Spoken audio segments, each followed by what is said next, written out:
Je m'appelle Pascal Grenier, je suis ferblantier patrimonial. Mon métier consiste en tout ce qui est reproduction de ferblanterie, de la tôle, du cuivre, cuivre étamé ou acier inoxydable étamé.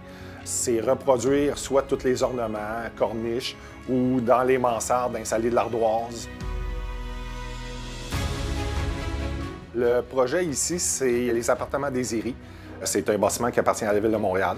Il y a un contracteur que je connais qui m'a appelé pour refaire les mansardes, autant les boiseries, la ferblanterie que l'ardoise. Là, on est en train vraiment de finaliser le projet avec la coupole de la tourelle. Ici, le défi, ça a été surtout d'être en collaboration avec tous les métiers qui travaillent à l'extérieur, que ce soit le maçon ou l'ébéniste. En même temps, la structure était très endommagée. Il manquait beaucoup de pièces aussi. Il a fallu faire certaines recherches avec des vieilles photos. Il y a des fois qu'on n'a aucune documentation, donc on essaye d'aller avec l'âge de la maison, avec le style du quartier un peu. Il faut soumettre des plans puis des dessins à la Ville de Montréal qui, eux, vont approuver ou nous dire de faire ça différemment. On installe l'ardoise parce que majoritairement, dans tous les toits d'ardoise, il y a de la ferblanterie à faire. Que ce soit les gouttières, que ce soit les nous, tous les larmiers, les dessus de lucarne, ou souvent il y a même des corniches architecturales. C'est pour ça que c'est les ferblantiers généralement qui vont installer de l'ardoise.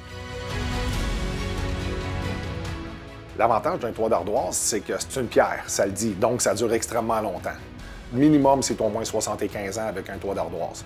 On peut faire des designs avec l'ardoise, soit ça soit triangulaire, ou en écaille de poisson, ou en losange. Encore là, on essaye de respecter ce qu'il y avait là à l'origine.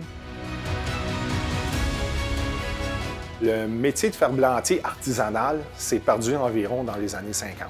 La génération, dans les années 50, n'a pas transmis son savoir aux nouveaux ferblantiers parce que ça se faisait plus. Puis c'est pas un métier que tu apprends à l'école.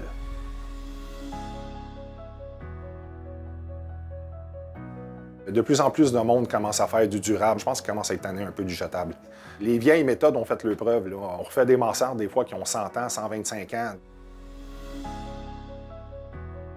Mes enfants, mes petits-enfants vont passer puis ils vont pouvoir dire « Hey, c'est mon grand-père qui a fait ça. » là. Donc, ça laisse un peu une trace en quelque part de ton passage sur Terre.